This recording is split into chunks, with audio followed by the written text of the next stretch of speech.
Peygamberimiz Aleyhisselatü Vesselam aytibdilar ki, la tuhifu enfusakum ba'da amniha dediler. Yani osoyishta omonlikda bo'lgandan so'ng jonlaringni xavfga solmanglar dedilar. Ajib gap aytdilar. Shunda sahobalar tushunmadilarda, ya Rasululloh sallallohu alayhi vasallam, o'zi omonlikda o'zinglarga xavf solmanglar degan nima degani deyodilar? Addayn dedilar, qarz dedilar. Qarz insonda mana shunaqa o'ziga xavf solish bo'ladi. Qarz olmagan insonda o'zi bo'lmaydi. Hammamizni ham boshimizga bu narsa tushgan.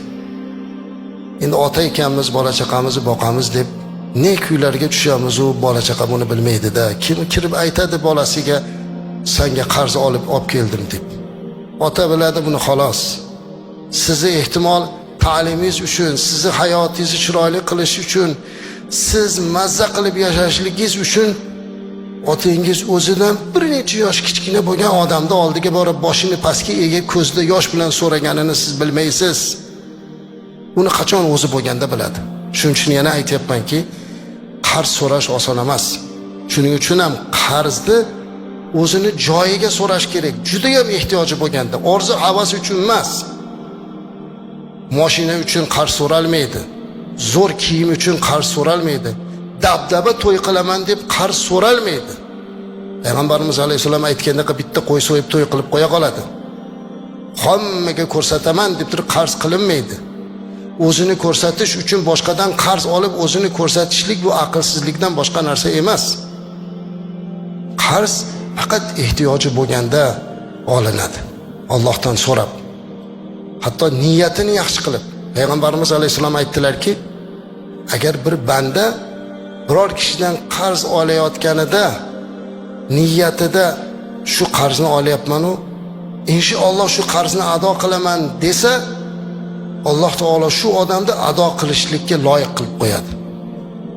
Lekin olayotganda niyati buzilib olyapman u keyin bermay qo'yaveraman deb niyat qilib aldash niyatida qilayotgan bo'lsa, Alloh taolo o'sha odamni rostdan ham o'sha qarzni bera olmaydigan darajaga tushirib qo'yadi dedilar Payg'ambarimiz alayhisalom. Niyatni yaxshilash kerak. Olayotganda Allohdan so'rab, umid qilib, Allohim o'zing yordam bergin, qarz olyapman birodar, sizga uzaman deb o'shani niyat qilish kerak. Endi qarzdan qo'rqmaydiganlar ham ko'payib ketdi. Bu tomonini ham aytamiz. Qarz oladi, bor qarasiz choyxonada osh yeb o'tirgan bo'ladi. Ulfatchilik hamin qadar. Kiyimlarini ko'rsangiz, qarz bergan odamdan yaxshiroq kiyinadi. O'zi qarz oldi, lekin kiyimi narigindan ko'ra yaxshiroq. Yana borsiz, u sizga do'qon qilib qo'yadi. Ha, beramanda qochib ketyapmanmi deydi. O'lyapmanmi deydi. Ha birodar, o'sha o'limdan oldin bering-da buni. Chunki Payg'ambarimiz alayhisalom aytdilar-ki, inna a'zamaz-zunub 'indallohi an yalqahu bima 'abdun ba'dal kaba'ir allati nahallohu anha an yamuta rajulun wa alayhi daynun la yad'u lahu qada'an. Qarang, Allohning nazdida deyaptilar Payg'ambarimiz alayhisolatu vassalam. Alloh qaytargan eng katta kabira gunohlardan keyin, katta gunohlardan keyin eng katta gunoh bir kishi zimmasidagi qarzini uzishga narsa qoldirmasdan vafot etib ketishi deyapti. Allohga shunaqa ro'paro bo'lish. Qarzini bilan ro'paro bo'lyapti-da va o'sha qarzini uzadigan narsani tashlab ketmayapti. Mana shu eng katta gunohlardan keyingi gunohlardan bittasi deyapti. Shuning uchun juda ham ehtiyot bo'lish kerak bu qarz masalasida.